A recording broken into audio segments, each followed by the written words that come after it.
We welcome you to this edition of The Beat. And today we start asking, will it ever end? The Aggie baseball team is off to the hottest beginning in the country. They were 18-0 entering SEC play this weekend. They hosted the Auburn Tigers in a 3-game set in College Station to get it going.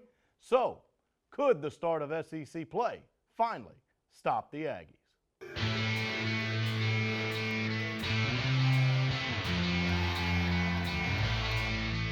Over 16,300 came to Bluebell Park to witness the 3 games between the Aggies and Tigers. It was the second largest weekend attendance since the venue was renovated in 2012. Friday night, Auburn led 1-0 after an inning. Their advantage was short-lived. In the second, Hunter Melton came up with bases loaded and ripped a Keegan Thompson offering to right center. That's in the air, center field, toward the gap. Greer going back, and that ball is off the top of the wall and gone. Hunter Melton comes out of a mini slump, goes yard, grand slam, 4-1, Texas A&M. Bluebell Park roars its approval. Melton drove in every Aggie run in a 6-2 victory over the Tigers. Just credit to the guys in front of me for allowing that chance to happen, in both situations, not just one, and for taking pitches out of him. I mean, credit their pitcher. I mean, he was outstanding, and just kept pounding the strike zone, and just our team was taking incredible at bats, all of them down the lineup, and just knowing that the lineup that we have, anything can happen in any inning. Saturday, Auburn led 2-0 after an inning. The Aggies get the bats ringing in the middle frames.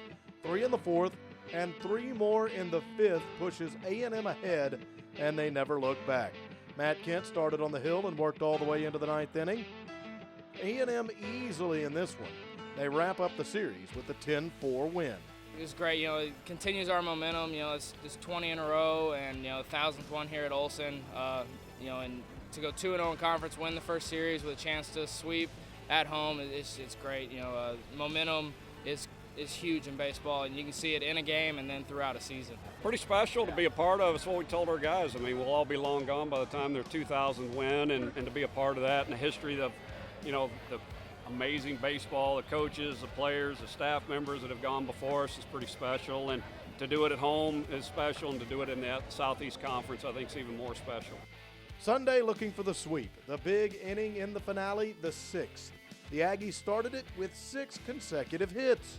The flurry accounts for 4 runs. It erased a 1-0 deficit. The Aggies get a quality outing from freshman Turner Larkins in his first weekend start. A&M beats back the Tigers with broomsticks. 6-1 the final on Sunday. It's pretty exciting, It was a team win, though. I did the best I could up there, and our hitting is, y'all are seeing it.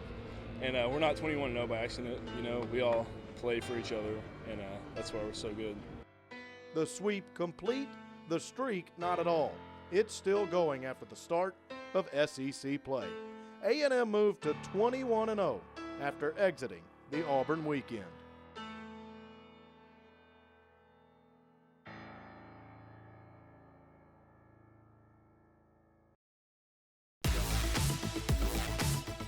The Beat is presented by AT&T, building you a better network.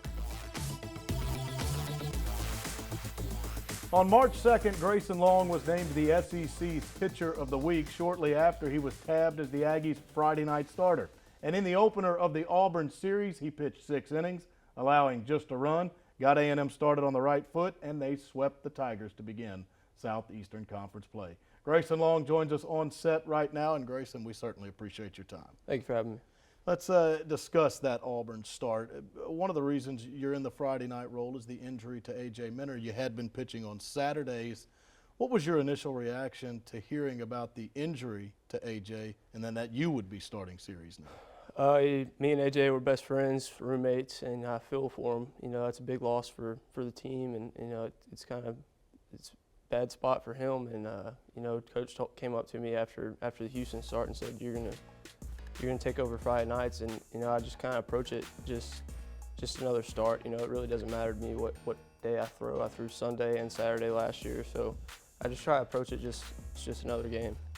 And On any given night, whenever you throw, what pitches must be on for you? What do you have to throw successfully to have a good night? My secondary stuff, my slider, my changeup, I have to be able to throw it for a strike and kind of keep the guys off balance and, start them one at bat with a slider, one at bat with a changeup, one at bat with a fastball, to where they can't get a feel for me, and it really helps my success. There's a new baseball in play. So many are talking about it. It's one of the topics in the collegiate game right now. I think most people talk about it from an offensive standpoint, but what about a pitcher? How do you feel about what's in place now with the baseball? I feel like it's got a lot more run to it with every pitch. Breaking stuff, it's a lot sharper, and fastballs, you can throw it a little harder, and without the big seams, it'll run on you a lot. Last week on this show, Nick Banks joined us, and we asked him what Aggie pitcher was most difficult for him to face during fall ball and in preseason camp as you guys got ready for this season. Let me reverse that on you. As a pitcher, which Aggie hitters were the toughest to get out during prep for 2015? I'd have to say J.B. Moss. He's got a real feel for the zone, and he does not chase anything, and when you make a mistake, he takes advantage of it. Also, with any starter, how confident does it make you guys knowing that on the back end, that bullpen you work with has pretty much been lights out thus far this season? Yeah, once you get to the 5th or 6th inning and you've done your job, you have the utmost confidence in the guys that are coming behind you, and you can kind of relax because you don't have to worry about them giving up runs. Finally, you're off to Alabama this weekend. The Crimson Tide await. It's a road SEC series. You guys trying to continue a terrific start to 2015. How do you feel about what's upcoming in the 3 games versus Bama? They're a pretty good team, but so are we, and we'll just take it one game at a time and get the offense going, and hopefully me, Matt, and Turner can get everybody off to a good start. All right, we appreciate the time, Grayson. Thank you. Good luck in Hoover, Alabama, actually, against the Crimson Tide. Thank you. That's Grayson Long right here on The Beat. More to come after the break. Stay with us.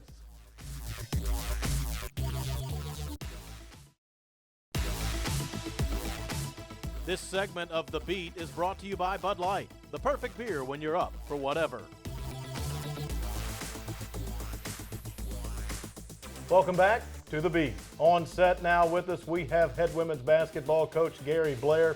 He and the Aggies off to the NCAA tournament yet again on Saturday in Tempe, Arizona. They will play in the first round against the Arkansas Little Rock Trojans. And Coach, thanks for joining us. Congratulations on yet another bid. I love the term "the beat."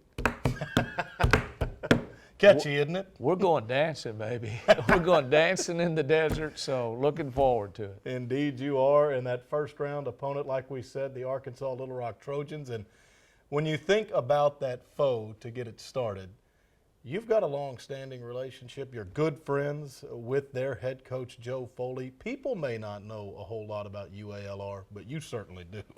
Well, I do, and my son just got his master's from there in sports management, so he graduated from Hendrix and UALR, so Little Rock's been good to me over the years. It's funny, I went into the Arkansas Hall of Fame there in Little Rock a year ago. We had our SEC tournament there. We also played Texas there this year in the Big 12 SEC Showcase, so Little Rock has sort of been in our picture for this whole year. Now we're going all the way out to Arizona. Coach Foley is a golfer and a baseball guy like I am, and we're going to get a chance to play each other. So we're looking forward to it, and hopefully while I'm there, I'll make a little side trip and watch my Texas Rangers, or at least see what spring training looks like. Yeah, you got to get a scouting report on those Rangers, certainly. But when we think about your draw in Arizona, if you are to defeat UALR on Saturday, it's a matchup either with the host Arizona State or the Ohio Bobcats. You're in the Greensboro region. How do you think your side of the bracket shaped up for the Aggies? I think we got a fair chance. The seeds are, when you start going through 3 through about 6 through 10, all those teams are very capable of winning through 11. And I think that's where you see a lot of upsets sometimes is 6 and 11 and 5 and 12, both on the men's side and the women's side. It just depends on, are you healthy? Are you playing well at the time? Can you make plays down the stretch? And right now, we feel like we're doing that. Yes, we've had an injury, but we've overcome it. We've had about 2.5 weeks to get over that injury and practice Curtis there and give our 2 CW some playing time at the point. I think we're ready to compete. It's time for March Madness, and it's time to go to that next level. You've been to quite a few NCAA tournaments. You've been to a couple Final Fours. You've won a national championship here at Texas A&M. And all these times to the big dance, what is it that you found that you can take into this run and say, I can go deep in the bracket if my team will do this? If they will first stay loose. Okay, this is a fun time. The pressure's off. The pressure you play is for 40 minutes, and a lot of that comes. The preparation will be good. Our assistants, as soon as that thing went up on the boards, they headed up to the film room to see what we had on UALR and Arizona, and then Arizona State, and then also Ohio. Ohio hadn't been to a tournament, I believe, since '86. So they're all excited, a first-timer. But we're excited. We're excited about going to a place we hadn't been in a number of years, and that's to the state of Arizona. So let's go out. I know our fans will love for us to host it here, but technically we didn't deserve it. It would have been a fluke because Louisville could not host. So they're sending them to Tampa, I believe. Tampa, and they'll have a fair chance to get back because they played their way there as a 3 seed, and I think they'll have a chance. This is fair for us. We match up well. We've got a little bit more size than UALR and Arizona State, but size does not matter as much as good play. Coach, we thank you for the time. All the best in yet another NCAA tournament. All right, let's dance. Gary Blair, right here on The Beat.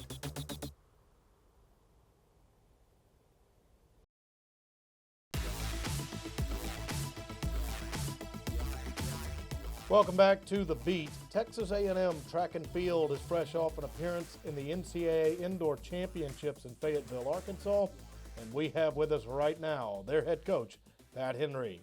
Thank you for letting us come in and speak with the group. All right. Well, let's discuss the women first in Fayetteville at the Indoor National Championships. First time in a while they finished outside the top 10, and you mentioned when the meet came to a close, you needed to do some things different to get back to being Texas A&M. What do you specify there? Went into the meet not healthy. We just aren't. Olivia Ekpany didn't even get on the track, and anybody who follows this knows how important Olivia is to both 200 meters short dash and our relay. So we go in limping a little bit. Camaria Brown is just not healthy. She's got a problem, and we just got to get healthy. But over and above that, that when I say something like that, and I did to this group, and we talked again this morning, we got to get tougher. We got to get a little tougher about the way we're doing a few things. They're training well, they're ready to go, but just because you put on a shirt that's been very successful in the past doesn't mean that you automatically are successful again.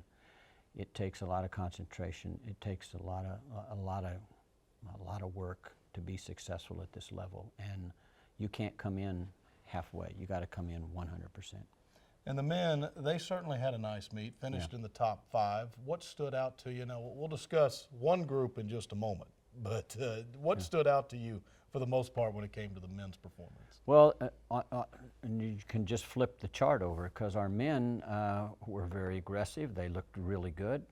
We have a couple issues that within that group at 200 meters that it's indoors 200 meters is just very difficult. It is a very difficult event. And if you aren't in the right lane, and it's a draw, if you aren't in the right lane, you're not going to compete. You're just not, you just can't do it. People run too fast. And so people who are listening to this and don't understand that, it's just a tough venue to be successful at indoors at 200 meters. So we go in with the U.S. leader, and he comes out and he scores, I think he was 6th. Well, we don't like that, and that's just it's just the way it happened. But our quarter milers ran very well. Dion got beat this weekend by one of our guys, But Dion hadn't been 100% healthy, but he looked good. Anytime you run under 46 seconds indoors, that's big time. The 4x400 relay team, what a truly special race. National champions, collegiate record, essentially the 4th fastest time run ever in the world in that event. Is it one of the more special efforts put forth by one of your groups? And I know you have a lot of them in the past. Yeah, this group is Greg Coleman from San Antonio started that group, and he got it started right for us. He competed very well. He got the stick to Braylon, and Braylon is a tremendous competitor. Braylon's from the Austin area, and just did a great job for us. And then took the lead. Chavez Hart does a great job of extending that lead a little bit, and then Dion just really hammered it home. And so I really didn't think we were running that fast. I'm looking at splits, but I really didn't think we were running that fast till it got right down to the end. There was a little bumping going on early, but we kind of stayed out of that a little bit, ran pretty clean, and great run. Yeah, it truly was special. And now both the men and women, after those indoors are complete, the national championships in Fayetteville, you're going to turn right back around. You're going outdoors. This weekend, Tempe, Arizona gets it all kicked off. And I want to ask you about this to close. You've got the national championship trophies in the case. The women are the defending national title winners outdoors. When do you start talking about it with this team? Do you like to let the season progress before you discuss a possible national title, or is it always there with this group? Well, you can't get away from it if you're here. That's part of who we are. You got to be able to stand up and understand that those are the expectations for you if you're an athlete for Texas A&M. Is that when you get on the track or in the ring, people expect great things to happen. And so you got to be able to stand up and take that weight on your shoulders and understand what has happened in the past has something to do with you. And so you're part of what that's all about. This is a great group of athletes. If we can stay healthy and we do the things we're capable of doing, then we're going to be in the mix somewhere. And then you got to be at the top of your game when it counts. Pat Henry with our track and field program right here on The Beat.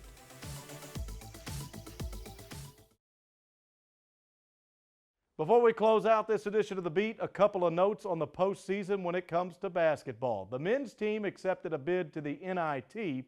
In 8 of the last 11 years, they have made either the NCAAs or the NIT. For Gary Blair and his women, the 10th consecutive year they compete in the NCAA tournament. Good luck to them. We'll see you next week on The Beat from 12th Man Studios.